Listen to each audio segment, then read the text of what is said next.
Добрый вечер. В эфире информационный выпуск Амши Кушара. Сегодня в программе.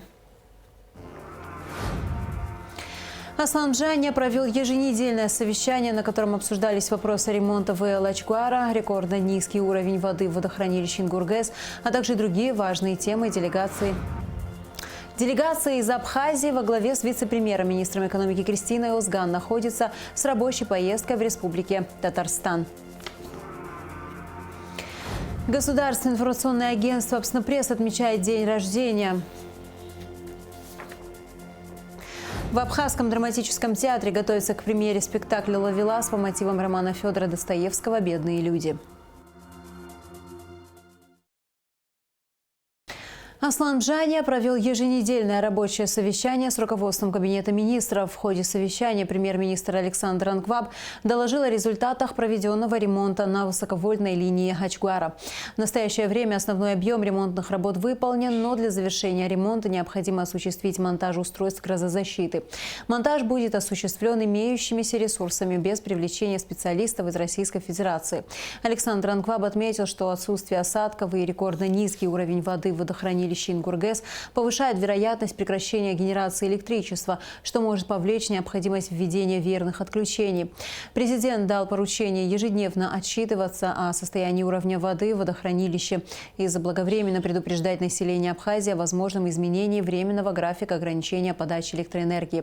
Также в ходе совещания президент коснулся темы регулирования уровня светопропускаемости лобового и передних боковых стекол автомобилей в республике. Аслан Джаня поручил привести в соответствие с нормами весь автопарк Кабинета министров. Участники совещания также обсудили тему разработки законопроекта о регулировании правового статуса апарт-отелей и апартаментов. Президент поручил внести в проект дополнительный налог на имущество для владельцев апартаментов, который будет собираться в целевой бюджетный фонд и расходоваться исключительно на цели улучшения жилищных условий граждан Абхазии. Вопросам оцифровки архивного фонда периода Отечественной войны народа Абхазии, хранящегося в государственных органах и организациях республики, посвящалось совещание, которое провел вице-президент Бадра Гунба. По итогам обсуждения выработаны решения по оптимальной организации процесса оцифровки государственных архивных фондов. Также намечены основные этапы работ, в том числе приобретение специализированного оборудования, разработка универсального программного обеспечения, подготовка специалистов. Участникам совещания были даны поручения представить на рассмотрение Государственной комиссии по подготовке плана мероприятий по празднованию 30-летия Дня Победы и 15-летия Дня международного признания независимости Республики Абхазия. Окончательные и доработанные предложения с целью определения источников их финансирования. Вопросы углубления двустороннего сотрудничества обсуждались на встрече премьер-министра Александра Анкваба с представителем Федеральной таможенной службы России в Республике Абхазия Константином Козловым. Александр Анкваб подчеркнул важность оперативного взаимодействия таможенных служб Абхазии и России в решении возникающих вопросов. Глава правительства отметил готовность органов власти республики содействовать по всему спектру вопросов, представляющих взаимный интерес. Константин Козлов, в свою очередь, выразил благодарность за деловое сотрудничество. Делегация Абхазии во главе с вице-премьером, министром экономики Кристиной Озган находится с рабочей поездкой в Республике Татарстан. 31 января состоялась встреча президента Татарстана Рустама Минниханова с Кристиной Озган, членами делегации. Стороны обсудили товарооборот и сотрудничество в сфере туризма. Кроме того, представители делегации Абхазии провели встречу в Министерстве экономики Татарстана и посетили Агентство инвестиционного развития, где смогли ознакомиться с презентованными инвестпроектами. Рабочая поездка делегации Республики Абхазия в Татарстан продлится до 3 февраля. У нас хорошая история. В 1994 году был подписан договор о дружбе и сотрудничестве. Подписывали наш президент Шайлиев и президент Абхазии Арзимбаев. Нам очень важно активизировать наши контакты, даже между нашим муниципалитетом Нурлатский и Удовудский район, они подписали соглашение между муниципалитетами. Эта форма тоже очень важна. Президент Абхазии Аслан Георгиевич Джаня, посетив в 2022 году Татарстан, был очень впечатлен увиденным и посчитал необходимым и важным использовать в Абхазии ваши методы и инструменты управления, административного регулирования и применения инноваций. Поэтому мы сегодня здесь. Конечно, для нас, в первую очередь, хочу сказать, что подготовлена очень насыщенная программа. И практически вчера, прямо с самолета, мы уже были у коллег Министерства экономики, Михаил Рафкатович достаточно интересно нам презентовал те возможности, которые есть у Татарстана по поддержке инвестиционной деятельности. Сегодня мы уже были в агентстве инвестиционного развития, где тоже была очень серьезная презентация подготовлена. Мы были очень удивлены увиденным. Конечно, большие впечатления у нас произвели люди, которые занимаются этим направлением. Проведение очередного 57-го раунда международных женевских дискуссий по стабильности и безопасности в Закавказье, запланированного на 21-22 февраля, отменено. Такое решение принято сопредседателями женевских дискуссий без каких-либо объективных причин и без согласования с участниками переговорного процесса. Об этом говорится в комментарии министра иностранных дел Абхазии Инала Арзанба. Министр подчеркнул, что подобные действия сопредседателей носят ангажированный характер, препятствуют работе этого важного международного формата переговоров, создают дополнительные угрозы стабильности в регионе. Учитывая отмену запланированного на февраль 2023 года очередного раунда переговоров, абхазская сторона приняла решение отказать во въезде в Абхазию делегации сопредседателей международных женевских дискуссий, планировавших осуществить визит 8-9 февраля для проведения встреч с официальными лицами республики. Президент Абхазии Аслан Джаня поздравил президента Республики Науру Раса Куна с 55-й годовщиной государственной независимости. Отношения наших стран – это отношения надежных, проверенных временем и судьбой дружественных государств. Народ Абхазии ценит и помнит оказанное народом Науру доверие и поддержку, говорится в поздравлении. Аслан Джаня пожелал лидеру Науру новых успехов и здоровья, братскому народу мира, благополучия и процветания на избранном пути. Спикер Народного собрания Абхазии Лаша Ашуба поздравил председателя Государственной Думы Федерального собрания России Вячеслава Володина с днем рождения. Высоко ценим ваш вклад в укрепление абхазо-российского сотрудничества и выражаем уверенность, что конструктивное взаимодействие наших парламентов будет способствовать его дальнейшему развитию, говорится в тексте поздравления. Лаша Ашуба пожелал Вячеславу Володину крепкого здоровья и успехов в государственной деятельности. Государственному информационному агентству «Апснепресс» исполнилось 28 лет. Оно было создано указом первого президента Абхазии Владислава Арзанба. С декабря 2021 года «Апснепресс» стала структурным подразделением нового республиканского унитарного предприятия «Апснемедиа». О работе информагентства и о проблемах и успехах в репортаже Эсма Гуланце. Утром, днем и вечером здесь раздается стук клавиш. Новости не терпят промедления, ведь материал ждет читатель. При том, что коллектив информагентства небольшой, всего 12 человек, Апснепресс, как и всегда, отличает оперативность, точность и достоверность. 3 главных принципа журналистики. Среди новичков Кристина Гаг. Художник по образованию, Кристина уже полгода осваивает профессию корреспондента. Мне очень нравится журналистика, мне нравится писать про события происходящие. Мне очень нравится творческий подход, который у нас есть в нашем коллективе. Я в основном хожу на культурные события, освещаю. В основном хожу на выставки, какие-нибудь спектакли, премьеры спектаклей. И дальше темы ты наверняка хочешь и другие охватывать. Хотела бы ты пойти в парламент, Кабмин? Ну, я считаю, что даже такие серьезные темы тоже бывают интересны, потому что журналист должен попробовать в своей профессии. Чем больше, тем интереснее будет. И, конечно же, я бы хотела дальше пробовать новые темы, браться за новые темы. Апснепресс была создана в 1995 году указом первого президента Абхазии Владислава Арзанба. Несмотря на экономическую информационную блокаду, журналисты оперативно работали, преодолевая трудности. За эти годы написано 1000 статей, собрано и опубликовано множество интересных материалов. С декабря 2021 года агентство наряду с 2 газетами стало структурным подразделением республиканского унитарного предприятия «Апснемедиа». Сказать, что мы там провели какую-то глобальную работу, которую можно показать сегодня вам, допустим, не могу, потому что это время, этот год мы в основном работали над документооборотом, приводили в порядок. Далее мы вплотную занялись, скажем так, небольшим ребрендингом наших газет, то есть поменяли там логотипы и так далее. Уделили внимание верстке газет, работаем, особое внимание уделяем, как и многие СМИ, не только абхазские, но и мировые, уделяем большое внимание соцсетям. Это и информационное агентство «Апснопресс», и наши две газеты, о которых я выше говорил. По всем фронтам, как говорится, работаем. Сегодня сайт «Апснопресс» выходит в двух версиях – на абхазском и русском языках. Агентство выпускает новости, статьи, интервью. Также публикуются указы, распоряжения и постановления руководства республики. Конечно, есть к чему стремиться. Признаюсь, что у нас есть и проблемы. Объясню, какие. Часто у нас в Абхазии говорят о том, что нет места для работы молодежи и так далее. Вот. А мы столкнулись как раз-таки с проблемой того, что мы не можем привлечь молодежь к работе. Это работа, скажем, не только журналиста. У нас ряд позиций, которые пустуют по сегодняшний день. Вот, делаем объявления, просим, не знаю, всех своих знакомых, чтобы приходили, пробовали и так далее. И несмотря на наши усилия, не так все гладко, как бы нам хотелось. Тем не менее, сотрудники в штате в основном молодые. Их креатив, энергия и мышление разбавляют опыт старших. В информационном агентстве «Апснопресс» 12 штатных единиц.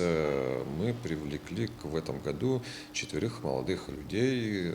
Кто-то дизайнером работает, кто-то выпускающим редактором, кто-то в области СММ работает. Вот. И надеюсь, это тоже вы замечаете. Надеюсь, наш читатель это видит и ценит. Мы стараемся, делаем все для того, чтобы в первую очередь освещать все мероприятия, происходящие у нас в республике. И второй немаловажный акцент – подать это интересно, чтобы читатель не проходил мимо нашей информации, наших новостей. За время существования информагентства в нем успели поработать многие известные в стране журналисты. Быть на передовой, оперативно и правдиво донести до читателя информацию. На протяжении 28 лет «Апснопресс» не изменяет главным принципам журналистики. Эсма Гуланзе, Тимур Гугохи, Абхазское телевидение. Политическая партия «Айнар» выступила с предложением создания единой платформы, на которой планируется обсуждение существующих проблем в государстве с привлечением широкого круга специалистов и экспертов. Об этом сказал руководитель партии Надгур Лагвилава на встрече представителей различных общественно-политических организаций. Я считаю, очень важно нашему обществу и народу, и власти в том числе показать, что у нас люди способны к некому объединению и консолидации. И в первую очередь не на каких-то там желаниях захватить какие-то государственные ресурсы, а люди, которые способны объединиться на каких-то идеологических ценностях, на какой-то правильной мотивации. Конечно, этот процесс, наверное, многим не нравится, он не может нравиться людям, которых устраивает, когда общество атомизировано, когда каждый сам за себя. Поэтому очень важно, чтобы мы вот этот пример показали, что мы будем консолидироваться, мы дальше будем работать, мы будем расширять свой круг, мы будем общаться с людьми. У нас появилась идея, мы ее воплощаем, создали платформу, она максимально открытая, она максимально гибкая. Следующую нашу встречу проведем в более широком формате с новыми людьми. Мы здесь не по родственному принципу находимся и не по какому-то политическому принципу. Мы все граждане Абхазии. Мы сформировали определенный союз, можно сказать, блок. Сюда входят политические организации, общественные организации, политические партии и просто рядовые наши граждане. Цель наша – это обсуждение актуальных вопросов, тех, которые происходят сегодня в нашем государстве. Но в любом случае нужно понимать, что и мы все осознанно это говорим, что все процессы, которые будут происходить в нашем государстве, которые мы будем обсуждать, они должны проходить в строгом соответствии с нашим законом. Критиковать, на мой взгляд, чиновника нужно, а оскорблять его нельзя. Вот этим мы, об этом мы думаем, так мы будем работать. Вот есть очень много сегодня в государстве нашем актуальных вопросов, но обсуждать их нужно всем вместе. Допустим, мы предполагаем даже в будущем, чтобы сюда могли приходить министры, чтобы сюда могли приходить представители власти, вместе с ними решать те вопросы, которые стоят у нашего государства. Труппа Абхазского драматического театра готовится к премьере спектакля «Ловелас» по пьесе Валерия Семеновского по мотивам романа Федора Достоевского «Бедные люди». Режиссер-постановщик спектакля, заслуженный деятель культуры Абхазии, заслуженный артист России Адгур Ковя. На одной из репетиций побывала наша съемочная группа. Репортаж Сарии Кварцхелия.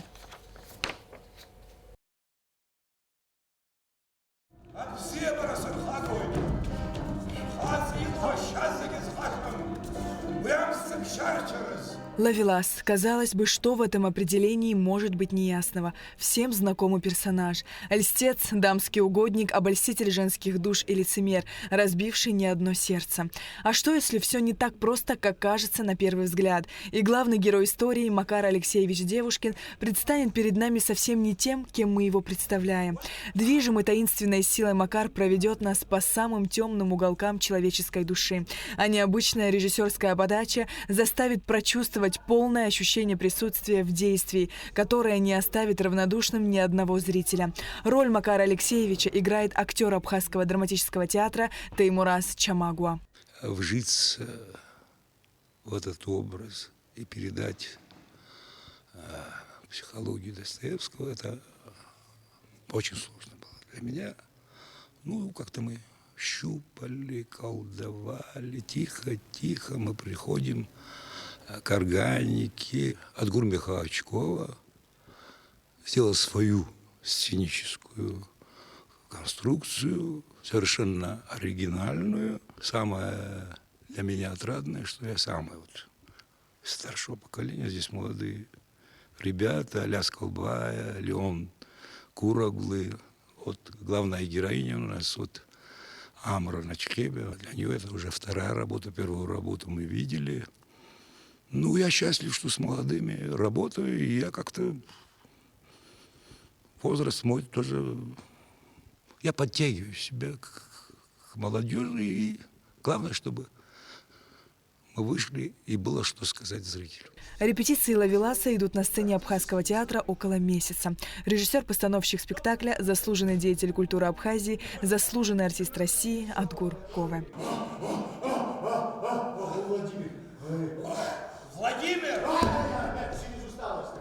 Пьеса, на мой взгляд, крайне любопытная, очень репертуарная. Она последние несколько лет идет во многих театрах, и ее часто ставят. Да. В принципе, это мой, на самом деле, уже сделанный спектакль. Я его ставил в России несколько лет назад. Да. И, честно говоря, получил большое удовольствие как от общения с пьесой, так и от общения с самим первоисточником, с Достоевским, да, так и от той атмосферы, которая у нас царила на репетициях. И скучал по этому спектаклю. Настолько соскучился, что решил его, в общем-то, перенести. Так как «Ловелас» — это камерное произведение, занята не вся труппа театра, а всего лишь 4 артиста. Выбор актеров — это всегда ответственный и сложный момент, отмечает режиссер. Однако результатом он доволен. У нас хорошая атмосфера, в первую очередь благодаря им, да, и я надеюсь, что зрители в этом смысле получат удовольствие. Перевел директор театра, по совместительству переводчик Алхас Дмитриевич Челоку, да. Он сам вызвался, да, и люди, хорошо владеющие абхазским языком, в отличие от меня, да, говорят, что перевод просто очень хороший. Да. В спектакле есть все: любовь, ревность, измена. «Ловелас» — пьеса для тех, кто ценит сильные эмоции и готов к состраданию, обладая подлинным чувством юмора. А перевод на абхазский язык усиливает впечатление.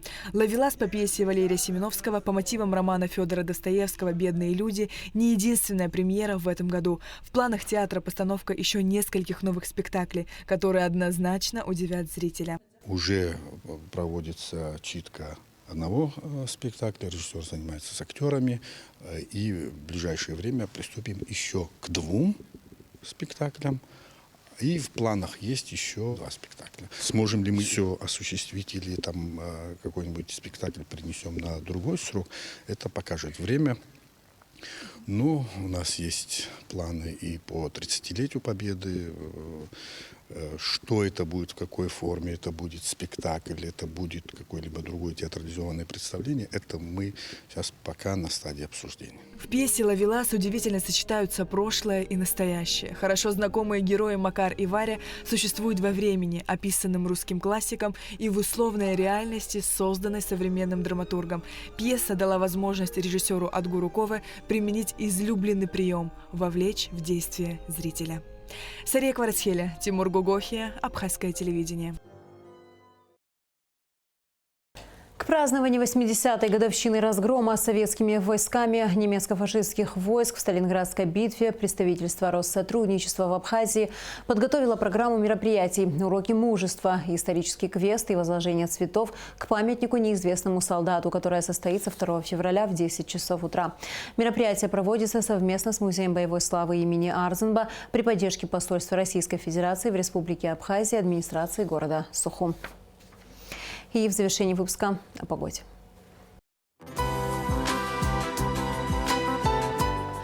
По сообщению гидрометцентра, в среду 1 февраля на территории Абхазии ожидается облачная погода с прояснениями. Дождь разной интенсивности. Местами возможен дождь с мокрым снегом. В горах снег. Температура воздуха ночью -1, 0, 3. Днем 3-8 градусов. Температура морской воды 10 градусов.